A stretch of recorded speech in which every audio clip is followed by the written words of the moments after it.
예, 우리 옆에 계신 분들, 앞에 계신 분들 보시면 인사하겠습니다. 사랑합니다. 축복합니다. 사랑합니다. 축복합니다. 우리나라 속담에 화장실 들어갈 때 다르고 나올 때 다르다 이런 말이 있죠. 예.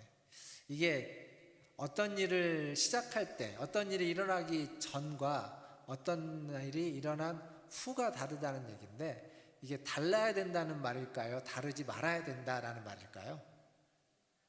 그렇죠. 다르지 말아야 된다는 이야기입니다. 예. 다르면 안 된다는 거죠.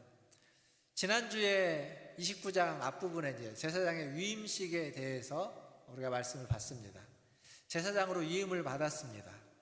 위임을 받고 난 뒤에 위임을 받기 전과 후가 다르면 안 되겠죠.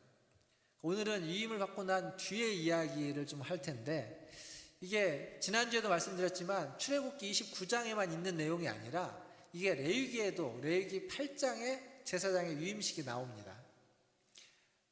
여기 출애굽기 29장과 거의 비슷하게 나옵니다. 7번 7일간 제사를 드리러 나와요. 8장에 위임의 제사를 드린 뒤에 9장에 가면 무슨 내용이 나오냐면, 레위기 9장에 가면 위임식을 마치고 이제 위임된 제사장이 백성들을 위하여 제사를 집례하는 내용이 나옵니다. 첫 번째 공식적인 제사가 되죠. 그 제사에 하나님의 영광이 거기에서 나타나게 합니다. 레위기 9장 23절과 24절인데 한번 말씀을 같이 읽어보겠습니다. 레위기 9장 23절 24절 같이 읽겠습니다. 모세와 아론이 회막에 들어갔다가 나와서 백성에게 축복하며 여호와의 영광이 온 백성에게 나타나며 불이 여호와 앞에서 나와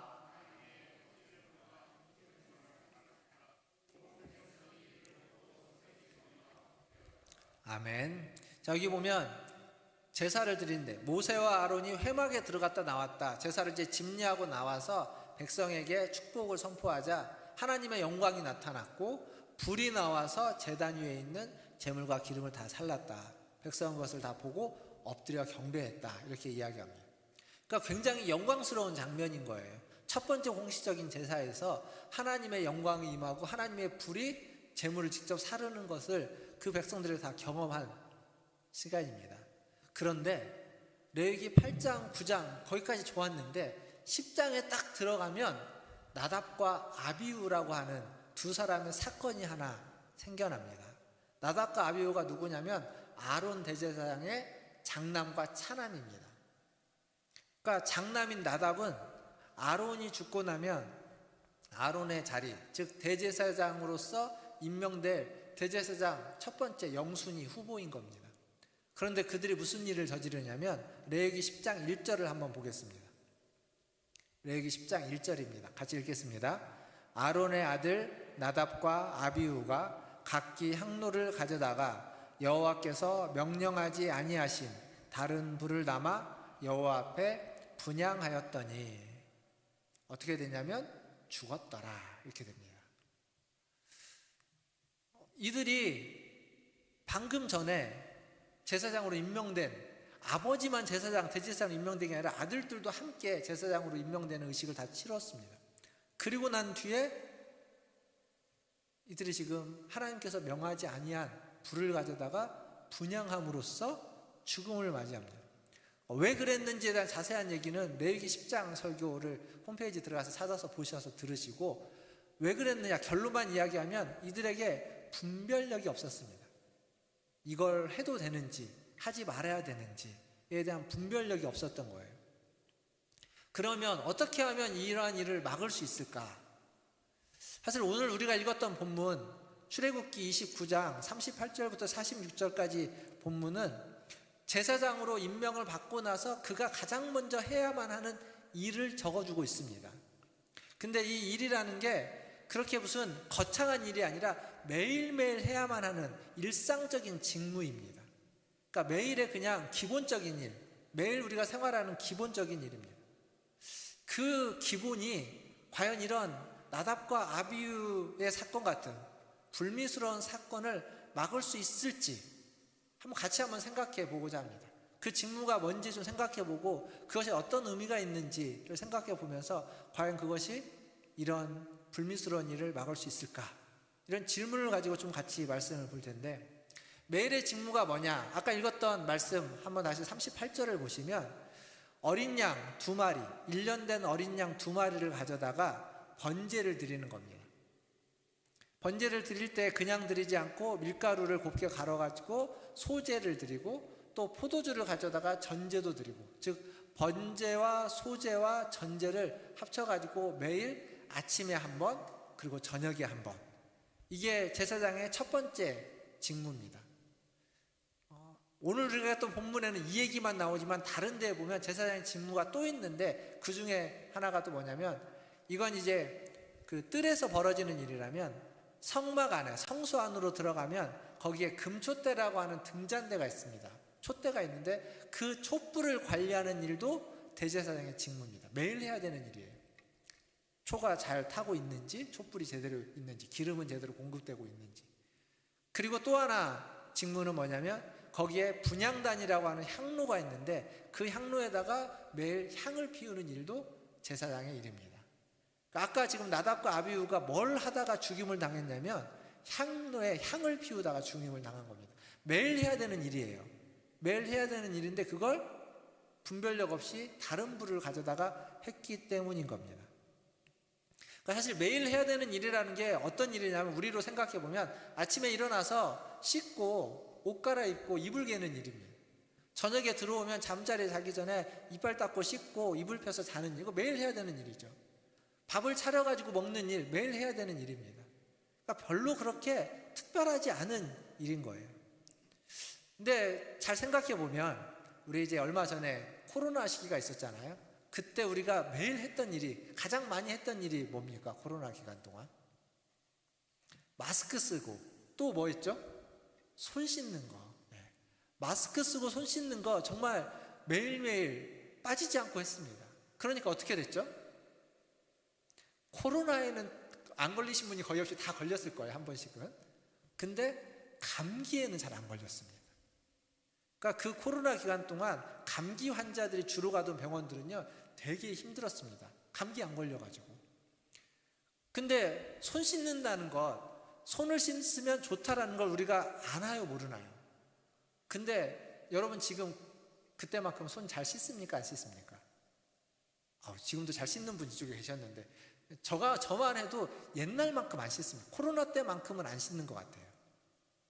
그러니까 손 씻는 게 좋다는 거 다 아는데, 그리고 가장 기본적인 건데, 뭐 밖에 나갔다 들어오면, 출타했다가 외출했다가 들어오면 항상 손을 씻어야 되는데 그렇게 잘 안 될 때가 많죠. 그러다 보니까 감기 환자들, 지난 겨울에 막 독감, 저도 독감에 걸렸었고, 지난 겨울에 독감 걸리고 다 하지 않습니까? 코로나 때는 안 걸렸습니다. 그러니까 가장 기본적인 것이 우리의 건강을 지키는데 가장 중요하다는 걸 우리가 경험해서 압니다. 그렇지만 여전히 그 기본적인 것을 그렇게 중요하게 생각하고 있지는 않다라는 겁니다. 제사장의 직무도 비슷합니다. 기본적인 직무예요. 번제를 드리는 것, 그리고 등잔대에 불을 관리하는 것, 분향단에 향을 피우는 것, 아주 기본적인 3가지 직무입니다.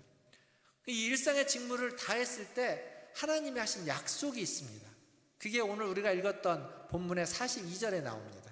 42절을 한번 읽어보겠습니다. 출애굽기 29장 42절 같이 읽겠습니다. 시작. 이는 너희가 대대로 여호와 앞 회막문에서 늘 드릴 번제라. 내가 거기서 너희와 만나고 내게 말하리라. 아멘. 여기 보면 늘 드리는 번제인 거예요. 아침 저녁으로 늘 드리는. 근데 그러면 내가 번제 드린 거기서 너희와 만날 것이고 거기서 너희에게 말하리라. 그러니까 하나님의 만남, 하나님과의 만남, 하나님의 말씀을 듣는 건 언제 있느냐면 늘 하던 그 일, 늘 하던 일상에 매일매일 하던 그 일을 행하는 그 순간에 그 자리에서 하나님을 만나고 하나님의 음성을 들을 수 있다라는 겁니다. 42절부터 46절까지요. 내가 하겠다라는 표현이 7번 이상 나옵니다. 우리가 아까 읽었던 본문에 방금 42절만 읽었는데 내가 거기서 내게 말하리라. 너에게 말할 것이다. 뿐만 아니라 그 뒤에 가면 내가 너와 만나겠다. 내가 너희를 거룩하게 하겠다. 내가 너희가 제사장 직분을 행하게 하겠다. 내가 이스라엘 중에 거하겠다. 내가 너희의 그들의 하나님이 되겠다. 너희의 하나님이 되겠다. 내가 너희 중에 거하겠다. 반복해서 얘기하기도 하지만 계속 내가 이렇게 하겠다. 내가 이렇게 하겠다라는 얘기를 반복해서 계속 끝까지 말해주고 있습니다. 어떻게 하면요? 매일매일 일상적인 직무들, 기본을 행하면 뭔가 특별한, 하나님을 위하여 특별한 일을 행하는 것이 아니라 하나님을 위하여 특별한 무엇인가를 헌신을 해서가 아니라 그냥 우리에게 주어져 있는 신앙의 기본을, 매일의 직무를 감당할 때 하나님이 만나주시고 하나님이 말씀해 주시겠다라고 이야기하는 겁니다. 즉 제사장의 일상의 직무가 매일매일 하는 기본이 하나님의 임재의 전제 조건, 필수적인 조건이라는 겁니다. 그것과 하나님의 임재가 연결되어져 있다는 겁니다. 필수적인, 어찌 보면 절대적인 조건이라고도 이야기할 수 있습니다. 간단해 보이는 것, 매일매일 하니까 너무 익숙한 것, 그냥 가볍게 할 수 있는 것, 별것 아닌 것들, 그러나 그것이 얼마나 소중한지를 지금 성경은 말해주고 있습니다. 신앙의 기본기라고 하는 것, 신앙의 기본적인 일들, 기본적인 실천들이 그만큼 중요하다는 겁니다.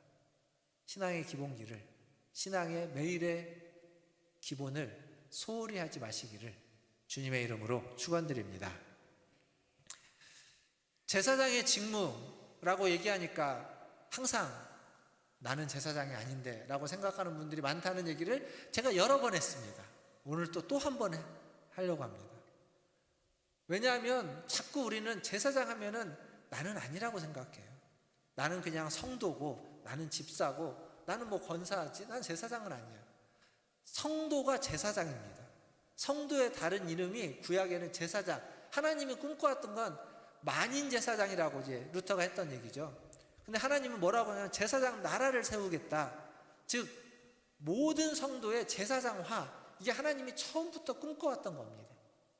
처음부터 하나님은 그런 그림을 그렸고 출애굽 시킬 때부터 모든 성도, 모든 하나님의 백성은 다 제사장으로 만들겠다라고 생각했습니다. 사도 베드로는 그것을 왕같은 제사장이라고 표현했고 루터는 그것을 만인 제사장이라고 말했던 겁니다. 그러니까 처음부터 한 사람 한 사람, 여러분 한 사람 한 사람은 다 제사장으로 하나님을 생각하고 지금 제사장에 대한 얘기는 결국 여러분 한 사람 한 사람에 대한 이야기와 다르지 않다는 거죠.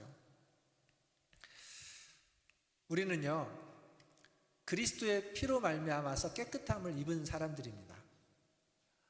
우리는 자격으로 따지면 제사장으로서의 자격이 없다라고 말씀드렸습니다. 왕같은 제사장이 된 건 우리의 어떤 자격이나 우리의 어떤 자질이나 우리가 무엇인가를 해서가 아니라 지난주에 말씀드렸던 은혜로 된 겁니다. 은혜로. 따지지 않았습니다. 여러분의 모습을 하나님이 보고 따지지 않았습니다. 될 만한 어떤 잠재력이 있어서 제사장 삼고 하나님의 백성 삼아준 게 아니라 은혜로 삼았다는 겁니다.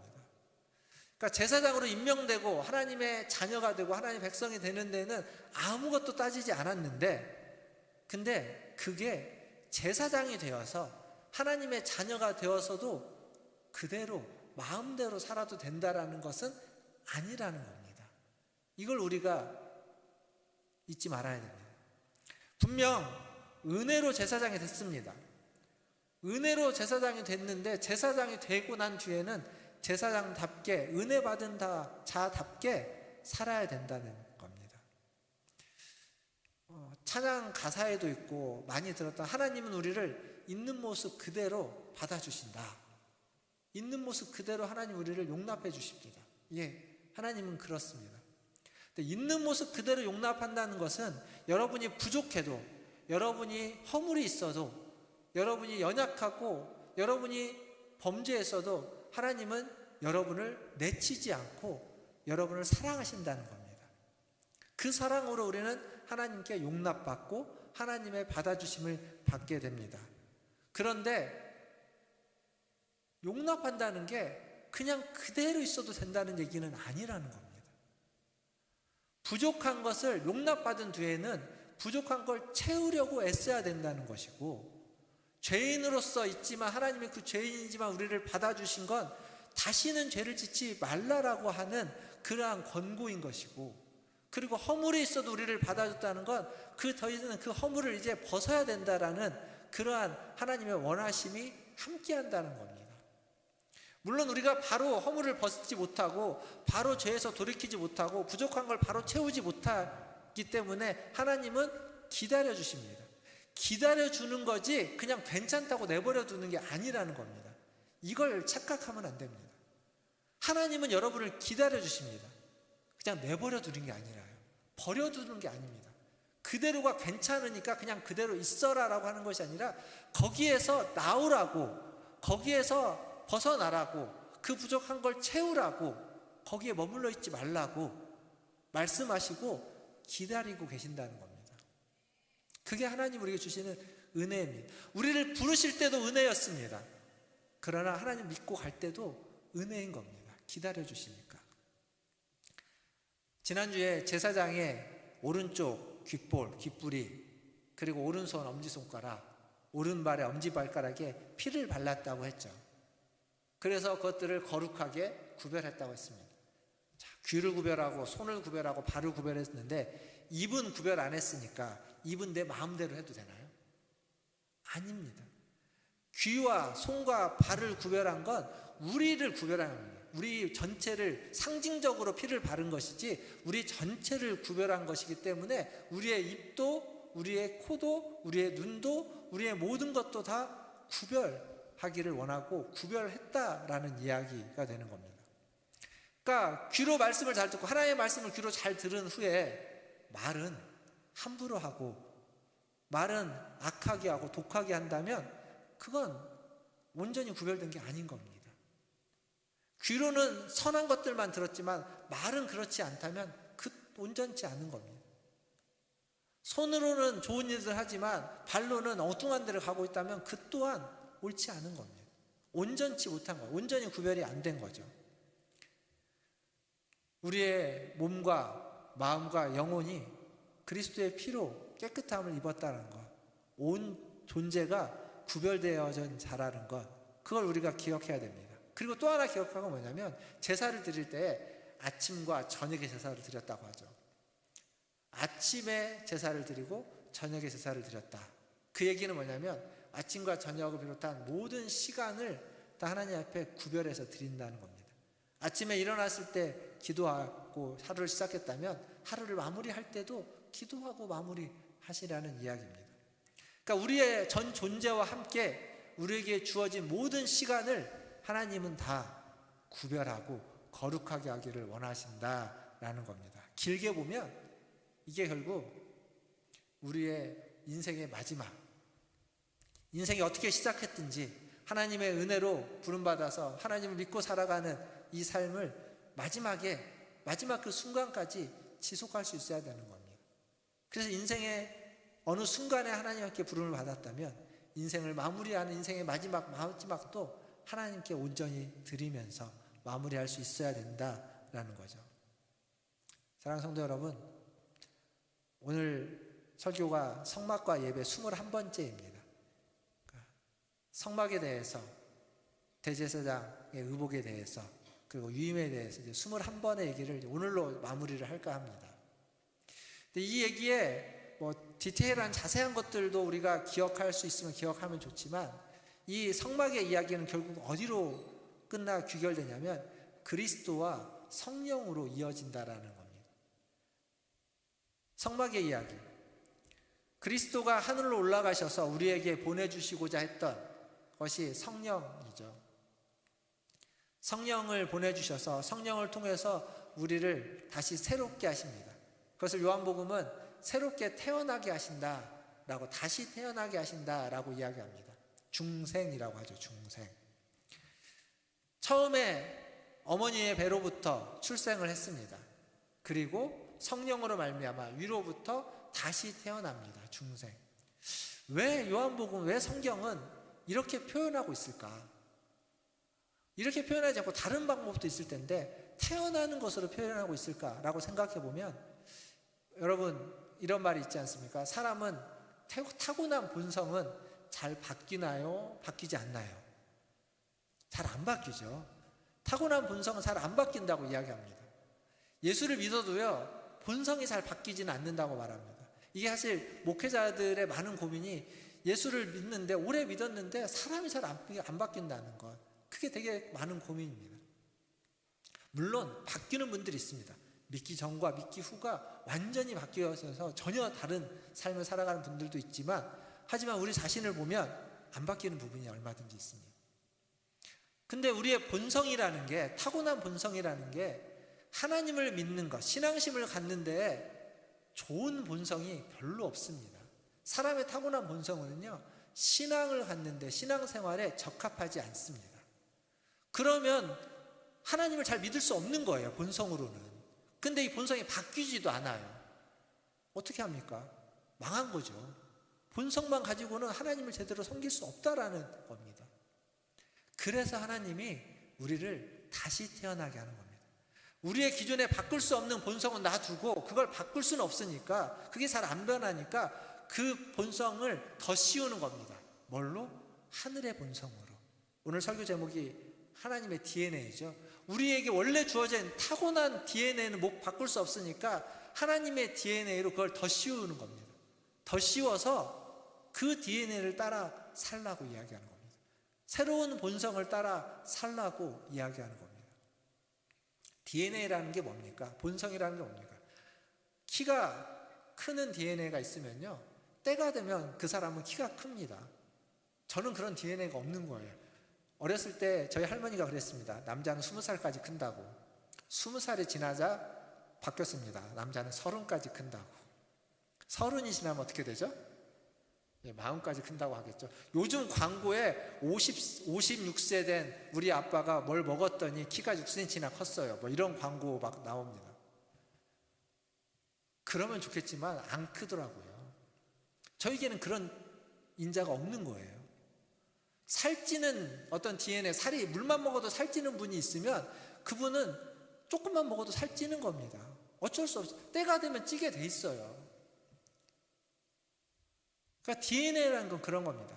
아침에는 활동을 하고 저녁에는 활동을 안 하는 게 아닙니다. 10년 동안은 활동을 하고 10년 뒤에는 활동을 하지 않는 게 아닙니다. 그게 있으면 10년이든 20년이든 계속되고, 때가 되고 조건이 되면 발현되게 되어 있습니다. 그게 본성이라는 겁니다. DNA라는 겁니다.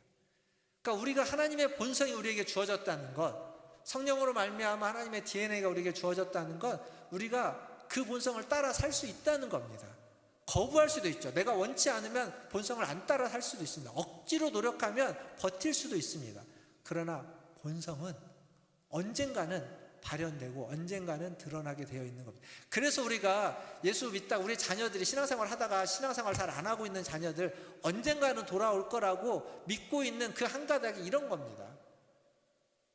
안 돌아오고 있는데도 언젠가는 돌아올 거야 라고 믿고 있는 게, 그 안에 하나님의 본성이, 성령님의 인도하심이 있을 거다, 언젠가는 있으니까 언젠가는 발현될 거다 라고 기대하는 겁니다. 기대에 부응되도록 기도해야 되겠죠. 성령님 우리 안에 심어주신, 우리 안에 부어주신 하나님의 본성, 하루 종일 평생 우리 속에서 그냥 한쪽에다가 이렇게 찌부러뜨려 놓는 것이 아니라, 그것이 우리의 삶에서 우리 자신을 이렇게 감싸 안도록, 하나님의 제사장으로, 하나님의 성도로 살아갈 수 있도록 하나님의 본성, 성령님의 인도하심을 따라 살아가시는 우리 모든 문화춘제일교 성도님들 다 되시기를 주님의 이름으로 축원드립니다. 말씀을 맺겠습니다. 아침에 오실 때, 교회 오실 때 어떤 생각, 어떤 마음으로 오셨습니까? 교회 오고 싶은 마음으로 오신 분도 계실 겁니다. 그러나 그렇지 않은 분도 계실 겁니다.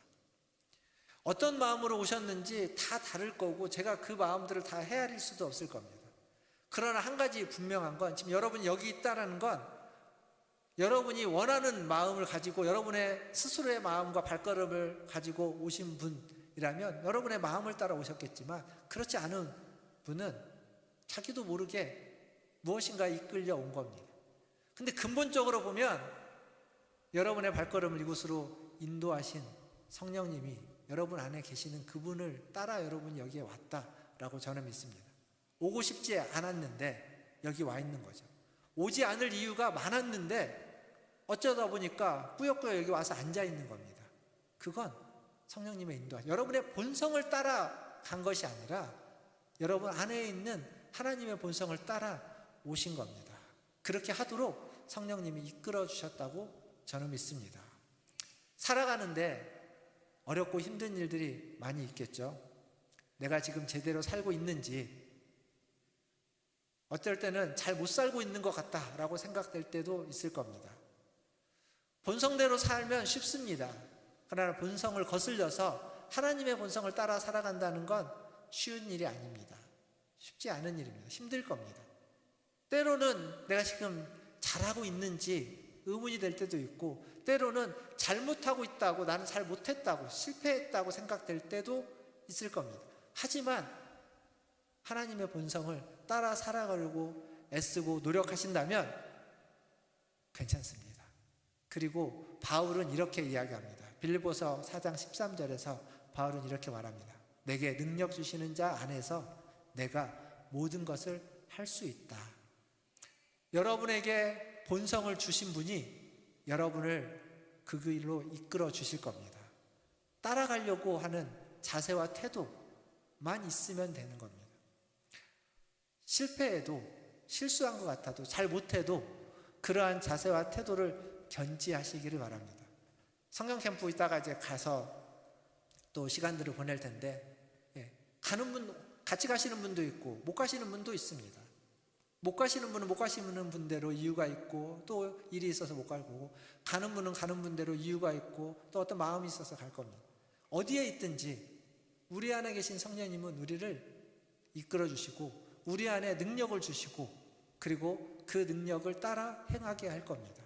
그 말씀을 믿으십시오. 내게 능력 주시는 자 안에서 내가 모든 것을 할 수 있다라는 말씀을 믿으시고, 여러분 안에 주시는 성령님의 인도하심을 따라, 하나님의 본성을 따라 살아가시기를 주님의 이름으로 축원드립니다. 기도하겠습니다.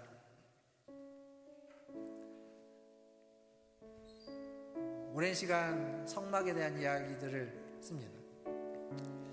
결국 우리 안에 있는 성령님으로 말미암아서 우리는 인도하심을 받으며 살아가야 됩니다. 땅의 본성이 아니라, 우리의 본성이 아니라 하늘의 본성, 우리에게 부어져 있는 하나님의 본성을 따라 살아가기를 원합니다. 그게 여러분에게 주어진 능력입니다.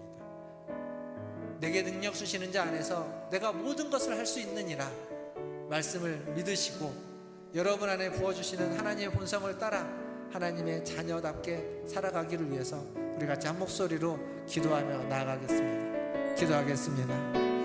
하나님, 오늘도 하나님 앞에 나왔습니다. 오늘도 하나님의